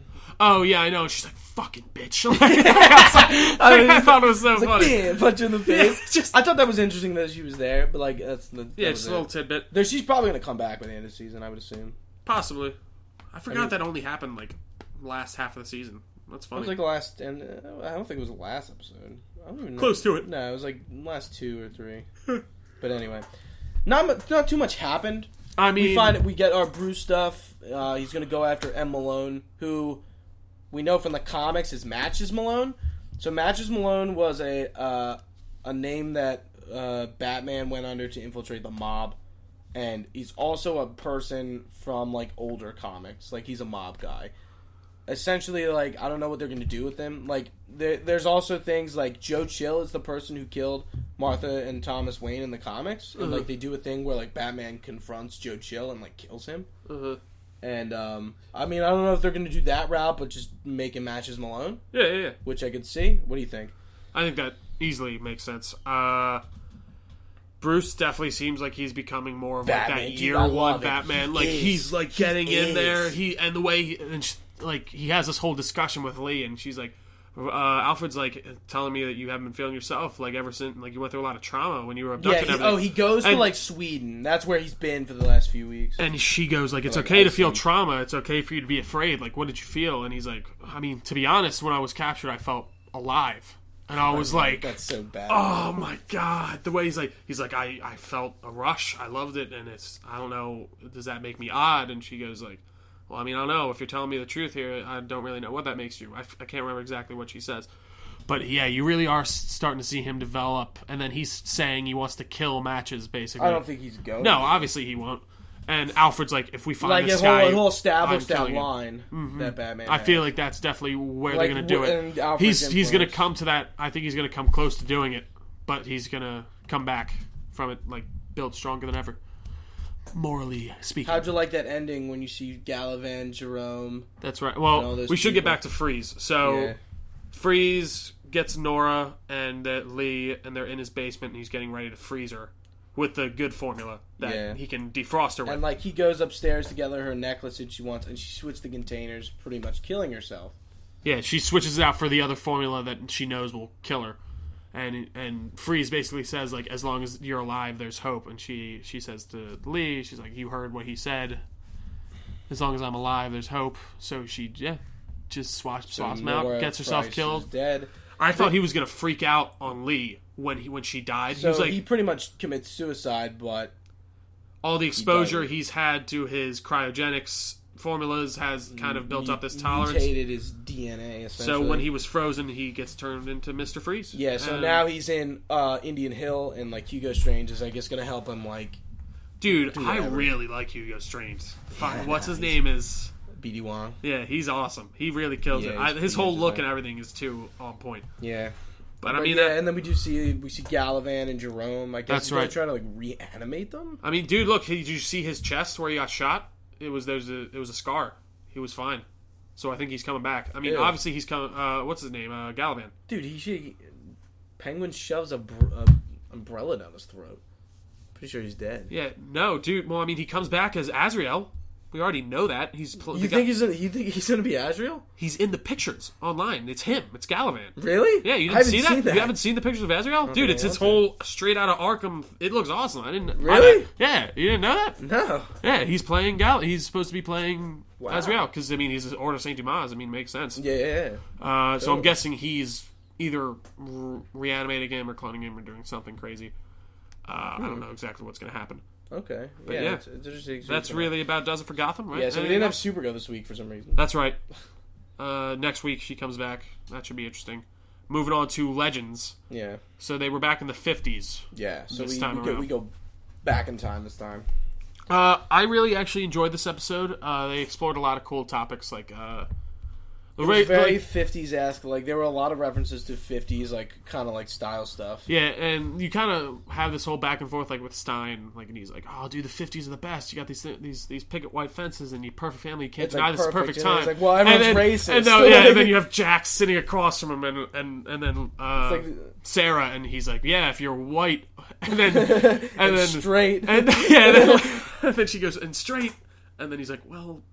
Sorry. It was a really cool way to explore like all this stuff. And I thought they were going to go a lot deeper, like when he was hitting on the girls. So they find out that Savage is in that time doing something. Oh, that's right. So they find out that like an nth metal meteor crashed and he's using it to change, which gave them their immortality and their Hawk abilities, their powers. And he tries using it on people, but it ends up mutating them. Creatures. What did you think of that makeup? It looked creepy as hell. Like, I didn't like the teeth, dude. It's like I thought it was good because it looked so like disgusting and creepy. Weird, yeah. It was something else. It was different, definitely from what they normally do. Yeah. So yeah, you kind of see Sarah develop this little relationship with a nurse, which I thought was cool. And she's like same with Jax with the girl. Jax with the one girl, but I mean then it all comes full circle. Savage ends up. Oh no, wait, I'm sorry, we totally skipped. Kendra and Ray kind of move in to kind of set themselves up as bait for Savage to take over. Who ends up living across the street from them. And there's something weird going on. I forgot to mention the whole weird thing going on in the town. Like there's all these murders and people missing happening. That's why they go to this town. Yeah, and they find out that Savage is working at the hospital and he's doing all these weird experiments. Yeah. And yeah, Ray and Kendra move into this house, and it ends up that he's their next door neighbor. Savage doesn't know yet that Kendra recognizes him, and he thinks he has the upper hand. Ray steals the dagger from Savage, which was the dumbest move ever. Like, why would he take that? Because obviously he would know something was going on if his dagger is missing. Because they have to kill him with it. But why wouldn't... They should have just done that exact whole thing, except, okay, Kendra, you distract him while you're in the office. Hey, Ray, why don't you go in, fucking shrink yourself, get the dagger, come up behind him and fucking stab him in the back or something. Because he would die. Kendra has to do it. Still, I just think there's definitely a better way of going about that. They already did that, remember? Hawkman that's right. Stabs him and he dies. So, speaking of death, Mick is dead, I think. Yeah, I think Mick's gone. I mean, as far as we know. Yeah. They just keep saying they made him disappear. About it, but like, kind of goes like, I don't want to talk about it. Yeah. Come on, Jax. Honestly, like, watching the show has made me want to watch Prison Break now, just because those two are in it. I'm like, I want to see more him. I just want to, just come on. And then we'll wait for The Walking Dead's in it, too. Yeah. Yeah. Yeah, we're going on a 2-week break with it. With what? Legends? Tomorrow. I was wondering if they were going to take a break. Yeah. So yeah, they try to kill Savage. They fail. They get all the people back out though. Jax gets captured and turned into one of the Hawk things. But everything turns out alright. Everything turns out okay. They get him back. And they're ready to take off. Kronos attacks. Sarah, Ray and Kendra are all left in the 50s for some unknown reason. It looks like they take off, or it looks like Kronos maybe took over the ship. And we're left with a cliffhanger. So we really don't know where it's going next. Yeah, so it's a 2-week break now after this? No wonder they left off on that. That makes total sense now, to be honest. Yeah, I think so. Good TV. Next week we'll literally have Supergirl, Gotham, and that's it. Yeah. Nuh-uh. What's coming back? Well, Agents of S.H.I.E.L.D. No, it doesn't. What's it called? Come back next week? Flash? No. Oh, no, wait. I mean not this coming week. Next week. Excuse me. But yeah, that about does it for our DC TV. Only a few more topics left today. Moving on, I got to see only a day early. I got to see Cloverfield a little early here. 10 Cloverfield Lane, I should say. And I'm just going to talk a little bit about it. Going to go into some spoilers here. So what did you think about it? Overall, dude, this movie was A+ material. Like, awesome. I did not really know what to expect when I was going into the movie. Yeah, the movie was very surprised. Like, in general, just a surprising movie. No one really knew that the Cloverfield movie was happening. We heard rumblings. There was like 1 or 2 trailers, and it was like very recently. And they were like, all of a sudden, they dropped it in the theater. You didn't really know much. Well, you just knew it wasn't found footage. So I'll start this off by saying there's no direct, as far as I could see, my first viewing, connection to Cloverfield, like the original. That's what I heard. Besides name and besides some subject matter. So aliens, right? Yeah. So it starts out. You see Mary Elizabeth Winstead. She's packing up her bags and she's like leaving somewhere. And then by the end of the scene, she puts down a ring and you see like her fiance or something cheated on her and she's leaving him. So she's driving and she's just crying and like very just like whatever moment you're just sitting there eating. All of a sudden, she just gets hit by a car, like loud, gigantic, like just like crazy scene. Like it scared the shit out of me in the theater. Like I was like, oh my god! Like I threw some popcorn up. And so yeah, she gets in this accident, just cuts the car. It's rolled over, and then she wakes up in the bunker, or just a room, I should say, because she don't know it's a bunker. You don't know the bunker yet. And she's got a brace on her leg, and she's chained to this wall, and she's just on this mattress on the floor. And that's what she is for the rest of the movie, right? That room. Because there's a good amount of scenes in it. Yeah. So she wakes up in there. She's freaking out. She's like, "What's going on?" She sees all her clothes and her phone in the one corner. She gets it. Can't find a signal. John Goodman walks in and places down some food. He's like, "You need to eat." And she's like, "What's going on? What's this? Like, why did you take me here? What do you want with me?" And he's just very weird and like just an odd dude. Like you can just tell something's not right about him. He's like something happened. I don't know. And then he walks out of the room and leaves her to eat. And she's like, hey, oh, that's right. He leaves the key for her to unlock it. He's like, you're gonna need to eat. Keep up on your fluids. Leaves her the key, and she's like, wait. And she's like, what is this? She unlocks herself, gets dressed. She eventually tries to escape. She sets something on fire somehow in the room. I can't remember exactly how. She has, I think, a lighter in her pants, and she puts it in the vent. And he has to come in. She tries to ambush him with a pair of... A bottle, right? No. It's crutch. He gives him... Because her leg's fucked up. He's like, learn to use those. So she cuts the crutch. I don't know why I'm having so much trouble. Into a shiv. And waits for him. That's when she sets the fire to finally attract him in. She tries to attack him. He gets her down and starts telling her about basically what's happening. He's like, you had an accident. But she's like, all right, fine, let me call my parents, let me leave. He's like, you can't go outside. Like, the world's like it's not okay out there. The air's tainted. Like, you can't go out there. There's some kind of bomb. There's been an attack. She's like, what's going on? I don't believe you, blah, blah, blah. She goes this whole thing again. He leaves her in there. She finally wakes up again, if I'm remembering correctly. Oh, you hear him talk to another dude out in the hallway because a bang happens. And he's like, what the fuck's going on? He's like, oh, god damn it. Why'd you do that? Closes the door. Then the door's finally open. She walks out, and she sees another dude there. I forget the guy's name. Guy with the beard, right? And he's like, "Oh, hey, sorry, didn't mean to scare you." Like, at least like they have this whole conversation the whole time. Yeah, with her. And she's like, "Dude, what are you doing here? Like, we need to get out of here." And he's like, "Oh, we didn't tell you. Like there was an attack. Like the world, like the air's tainted up there. We can't go up there. Like it's fucked." And he has a broken arm and stuff. Yeah, and she's I like, know. I've seen this. And she's like, "Well, weren't you breaking out? I mean, didn't you break your arm trying to get out?" And he's like, "No, I was trying to get in." And he gives this whole spiel about like what happened. He says basically he's driving home and he sees this gigantic flash of red light over the city, and he just like he says it's an unexplainable sight. Like he doesn't know how to even put it into words. Like what happened. And he worked on this bunker with a guy throughout. I forget the guy's name. I'm gonna look it up really quick. But he's been working on the bunker with this dude, with John Goodman's character, getting it all set up for this. He's basically find out John Goodman's a big doomsday prepper who's just like kind of figured. He talks about all this stuff like he's like, I don't know who attacked, maybe the Chinese or the Russians or maybe those fucking aliens. They always come out. Like he says all this stuff nonchalantly where you're like, oh god damn it, like this guy is fucking crazy. And then he's very just his mannerisms, and you can tell he's not very sociable, and like he's very like standoffish at the beginning. I watched him play the board game with him. It's like very weird. Dude, it's so like so they all sit down for dinner, and it's him and her, and the other dude, and the guy's just trying to make conversation, like just make jokes. Like he's like, what did you wish you could have done before this happened? And then like he starts making like all these jokes, and then all of a sudden John Good, like you can tell he's just like getting more angry. Wow. And then all this just, I don't know, like he just slams the table. Or I think that's when that happens. Or he just goes, can you shut up? Like, we don't want to hear, I don't appreciate your fucking jokes right now, and neither does she. Like, we just want to eat in peace. And it's like there's this real weird tension growing. And then like you see, and then Michelle, which is the girl's name, she starts kind of like talking to the other guy again, and like kind of making, like flirting with him. And that's when he slams the table, and he's like, you think you're fucking funny? He like puts her up against the wall. He's like, I have you inside my house. You're a guest here, and you insult me like this? Who the fuck do you think you are? Or something along those lines. And you're like, what the fuck? And the dude's just sitting there like shitting his pants. Because there's just, the one thing about this movie is the tension that builds up. So what's up with this dude? The he John kills Goodman his daughter, right?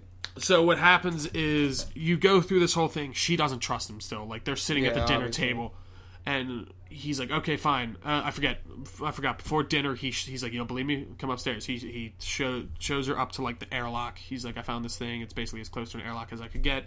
He opens up the inner door, and you look out, and he's like, "You're gonna meet." I can't remember what he calls them. He calls these two pigs by names, and pigs. They're just pigs, and he's like, "Look out there." For food. Yeah, and he says, "Looks out there." And there's just these two pig carcasses, like, all eaten, like, their face is all fucked up, and their skin's, like, all eaten and worn away, and he's like, see what happens if you go out there? Like, you can't go out there, it's not nice. And she's sleeping downstairs, and she keeps thinking, like, at night she's hearing a car above, and they're saying that there's no way anyone survived outside. So, finally, getting back to the dinner table, she has this plan, she knows where his keys are at. She slips his keys off his belt when he was like had her by the throat and was like talking in her face and got all mad. And basically, she sees an opportunity. He finally notices his keys are gone. He's like, "Where are my keys? Where are my keys?" And she just picks up a bottle, slams it in his face, and he's all disoriented. He doesn't know what the fuck to do. He's like, "Wait!" And like she jumps over. Is this after what's his face gets killed? No, I'm getting into that. She throws down a thing in front of him so he can't get through. She unlocks the door. She gets to the top. She opens the inner door. Closes it. Locks it. Like, as he's getting up to her. He's like, wait, stop. Trying to get at her. And then she sees a car with the lights on. It's like nighttime. Literally parked right in front of the doorway. Like, probably 10 feet away. And she's like, people. She's like, no. She's like, people. And then this woman, all of a sudden, just slams her face on the window. Her face is all fucked up. She's like like some kind of viral infection. Like her eye is gone. And like, she's like, I'm fine. You gotta let me in. Like please. You gotta let me out of here. Like, it's crazy out here. Like, I need to be safe. And then John Goodman's in the other window. He's like, don't let her in. There's nothing we can do for her. Don't open that door. And it's like, she's like, let me in. Like, please, you fucking bitch. Let me. And she starts slamming her head against the window. Jesus. And like, it's like hard to watch. And she finally literally just like hits her head so hard that she kills herself. Oh, she kills herself? Doesn't break glass? And she goes back inside. She came out of that car, though? Yeah, she was parking there every day because he explains, he's like, what's his face? The other dude wasn't the only guy who knew about this bunker. Like, a bunch of other people, my neighbors knew. And so they get back inside. And this is where John Goodman kind of flips. Like, his character. Like, he's like, he keeps talking about this girl, Megan. Megan, yeah. And he doesn't really mention, he's like, that's Megan's favorite, or like, those were Megan's favorite, or this was Megan's favorite drink, or something like that. And they finally start opening up after this whole thing, after this whole excursion, and she's like, so was Megan your daughter? And he's like, yeah. And then he goes to this whole thing about how his mom, like, or his wife, like, kind of turned her against him, and like how he just doesn't have her around anymore, and he was sad about it, but he kind of just sees it as like, oh, she's gone now, so I don't care, whatever. And he shows her this picture of this girl, and she's like, this is Megan, like, she was beautiful. That's when he gives her the whole story. And then, like, you kind of feel for him, like, you're like, oh man, maybe he's not such a bad guy. Like, it's very, like, the misdirection in this movie is probably the best part about it. You're like, whatever, maybe he's not that bad. So then they go through this whole montage of them just all chilling out and playing games and just kind of living. Everything seems hunky-dory. And then finally, there's something up with their air filtration system. So they're like, all right. Yeah, I know that's the part I saw. She goes into that. The latch is broken. We need you to crawl through the vents to get to it. She's like, okay, fine. So she crawls through, and she finally gets to the room with spot, the ladder. And she looks up, and she sees it's another hatch. She's just like, all right, might as well go check it out. So she goes up and looks, and help is scratched on the inside. It's scratched on the inside of the glass. Yeah. And there's blood, and she sees a bloody earring. Yeah. And it's the same earring that the girl's wearing in the picture. Oh, yeah, I saw this part. And then this is when she kind of talks to the other dude about him. He's like, yeah, he told me about his daughter. Like, and then she shows him the picture of him. And he's like, that's not his daughter. Like, that's a girl who went missing like a couple months ago. We thought she like skipped town or something. And like they realize like, oh my god, he fucking kidnapped her and killed her. Like, because at the same time, the same book that they got the picture of her out of, another one popped out, and it's him sitting on the couch with the missing girl, and she's in the exact same outfit that he gave to her to wear after the whole thing, after she showered. Yeah, I saw. And you're like, what the fuck? Like, this is creepy as shit. And like this whole thing, and then they're like, we gotta figure out a way to detain him and get out of here and find help. So why does he let the dude in?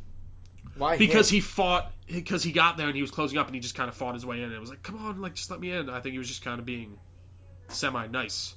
Oh. So, and I guess because he knew him and helped him work on the bunker, maybe he just felt like he was like, all right, I'll let him in. See, and then another thing is I forgot to mention the reason that she didn't trust him when he went to show her the outside at first to show him the dead pigs. She sees his truck, and it has her paint all scratched on it, and it's all fucked up, the front of his truck. So he hit her off the road. That's why she got in the accident. Oh, wow. Yeah. That's a key point. Sorry I didn't mention that.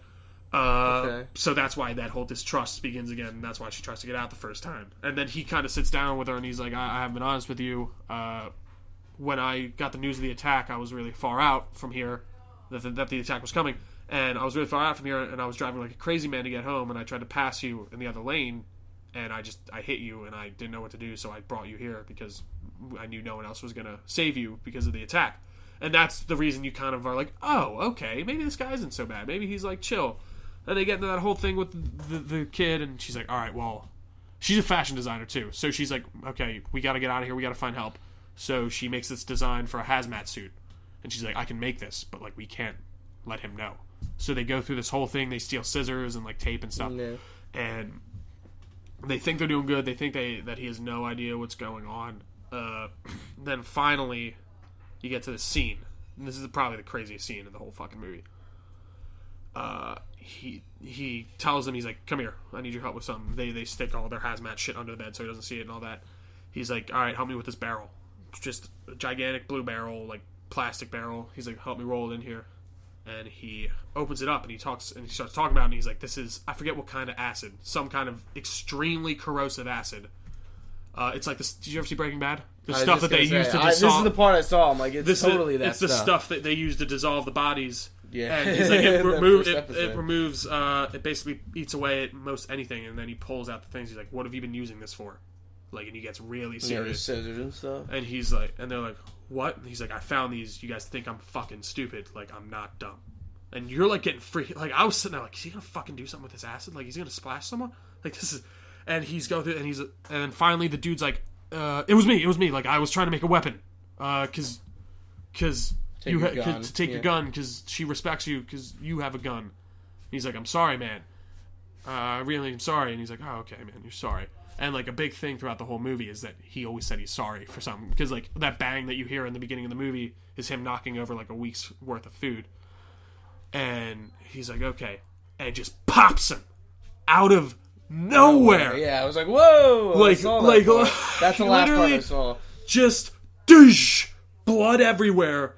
Michelle's like, oh my god! Like, she started freaking out. He's like, shh, like he was gonna hurt us. You heard him. He was gonna fucking kill me and try to take my gun. Like, be quiet. It's okay. Like, just go to your room. I'm gonna clean up this whole mess. It's gonna be fine. This is how it was always meant to be anyways. It was just supposed to be me and you. And you're like, oh my god! Like, I was like literally trembling, like in the theater. Like, freaking out. Like, this guy is fucking crazy. So she's freaking out. She's trying to finish the hazmat suit. And he walks in again. And he's, like, all shaved up now. And he looks all clean cut. and he's got like a collared shirt on, and he's like, come on, Megan. And he's still calling her Michelle, I mean. And he's just being super weird. He's like, oh, we can just be a family now. Like, you can tell he's just looking for another daughter. And I forget what happens. Oh, that's right. He sees the hazmat shit poking out from under her bed. And he's like, what's that? Get the fuck up now. And he like throws it. And he's like, what the fuck? And she runs out of the room, locks the door behind her. He has a key, so he's able to get out. And he gets into the room. And I mean, she gets into the room with the corrosive acid and everything. And she sees like his dismembered body sitting in a tub, like boiling and like being eaten. Yeah. And she's like, ah. And then he turns around and he's like, well, you think you can fucking get away from me? You think you can get away from this? Like, what? And he's like, what do you think you're going to do, huh? I saved you. And then she's like, I'm going to do this. And she kicks the barrel yes! onto him. And he's like, no. And like gets all, I'm like, oh. He starts like melting. Like, dude, he's all disgusted. Like, it eats away. He's like covered from head to toe. His face gets in it. Like the That's way, kind of what I wanted. like, dude, the way just push the barrel over. She kicks it and it just floods out and it hits his feet first. And then he's like, ah. And then he trips over and falls face first in her. And then she jumps over him, and the acid then, like, it leaks out into the room and melts the wiring, some lamp wire, and causes a fire to start happening. And the acid's also very flammable, apparently. So it all catches, places on fire. She runs back to her room to get the hazmat suit and everything. And then gets out in the hallway, and he's standing there. Ew! Like, my god! Like, what do you think you're doing, Megan? Like, or something crazy. He's like, you think you can get away? I'm like, oh my god! How the fuck is he up right now? She slams the thing of food on top of him, and he's stuck underneath, and he's like passed out. And she climbs over him, gets in the hazmat, or ties the hazmat suit to her leg, crawls through the vent again to get to the air ducts or the air purifier. He somehow fucking gets up from underneath the food and starts stabbing the vent with her. And he's like, Megan, stay with me. Like, we can be a fan. Like, just like, you feel like terrible for him. But at the same time, you're like, get the fuck out of there. Like, that's crazy. And she gets out and she gets this bottle of liquid nitrogen. Is that it? And she sprays the lock to get it. Yeah, it breaks it open. She gets out. So she's finally outside. She's in the air. She's in her hazmat suit. She gets a cut on her suit and starts freaking out when she's trying to enter like the truck that he has there. She closes it, but then she like kind of looks around and like sees the birds and everything, and just goes and just takes it off because she's like, it looks fine, and she's like, she's fine. Everything's okay. It's starting to turn nighttime at this point. She sees this like ship of some kind just out in the distance, and she's like, what the fuck is this? And then that's when the fucking top of the bunker blows off from all the pressure and heat from all the explosion, and then you just see the ship go boom, and then it starts going towards them, and then something just plops out underneath it into the cornfield, and you just see it start sprinting at it. You can't see what it is, you just see the line that it's making, and she's like, fuck. So she starts running back to the shed. She hides in there. The thing's looking for her because she started the car alarm on it.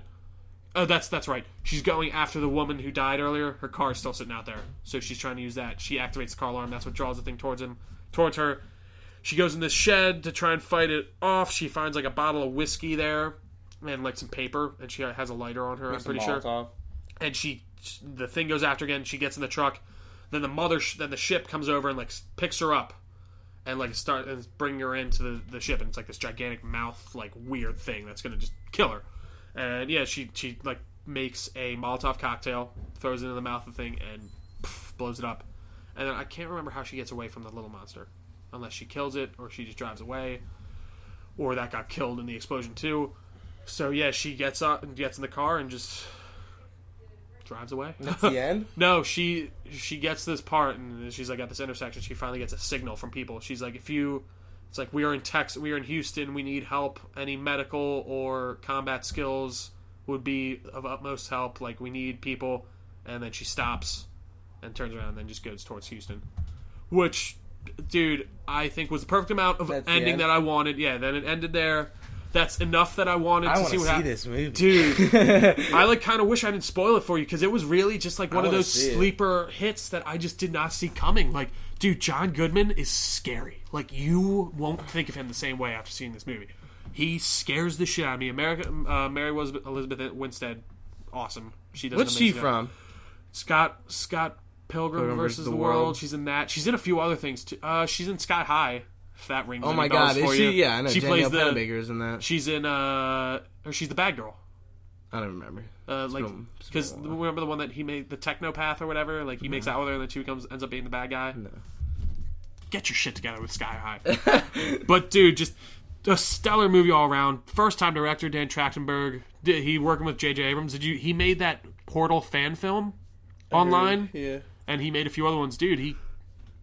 Terrific job. That's all I got to say. Dude, see this movie. I want to see it. It's so and worth I liked your your money. article on our page that you did for the screening. Thank you. Did you like that, by the way? Yeah, it was cool. Agree? I want to watch The Road. I've been hearing that's a really good movie. It's a good, yeah. I've I've seen most of it, but it was definitely worth putting on there. It's a good movie. The book I heard's better though. So yeah, it definitely seems like you need to go see 10 Cloverfield Lane. Go do that. It's a simple story, but it's just told so well, and there's just so much misdirection in it that you just don't know what's happening. Yeah. Like, there were 2 times in, like, the part where, with John Goodman, you're just like, oh, man, he's really not a bad guy. Like, who cares? And you find out all that stuff, and you're like, what the fuck is going on? And then, like, you think it's going to be fake, like, the apocalypse, but then there's something out there, and it really throws you for a loop. And I love it. I loved it. Yeah, it sounds really good. All right. Well, last topic for the day. Last but not least. Daisy Ridley is being eyed for a Tomb Raider reboot. Which... this is just a no-brainer, in my opinion. I mean, dude, she looks exactly like obviously with the new games. Exactly like Lara Croft. I think she does. I think she's got the British accent. She's got the brown hair. I think they could easily make it work. Yeah. Yeah, I'd be totally fine with this if this happened. Yeah, I think it'd be cool. I mean, I think it would be a while. Like, she's doing a lot of Star Wars stuff right now, but I mean, nah, she's just got Star Wars, and then that's really it. I don't yeah, see but that probably takes up a lot of time. True. They're filming that right now. Yeah, she's doing 8. Crazy, man. All right. I mean, I hope she gets it. That's all I have to say cool. on that one. It'd be cool to see her in that role. That about does it for us today here at Everything Entertainment. This has been episode 27. No. I'm just kidding. Episode 29. You can find us on Facebook by just searching Everything Entertainment with Gooch and Trio. Also, check me out on Movie Pilot. I just posted another article. Yeah, top 10 disaster movies. I linked on the page so you can Gooch see it. was nice enough to link it for me. Where can we find you, Gooch? You can find me on my YouTube channel, Rigucci25. That's where I do some of my YouTube stuff. And then our YouTube channel, which is my name, Anthony Rigucci. You can see all the rest of the podcasts, and you can look at our Facebook page, and you can see all the past ones and stuff. Awesome. All right, so that about does it here. I've been Trio. And I've been Gooch. Have a nice day. Thanks, guys.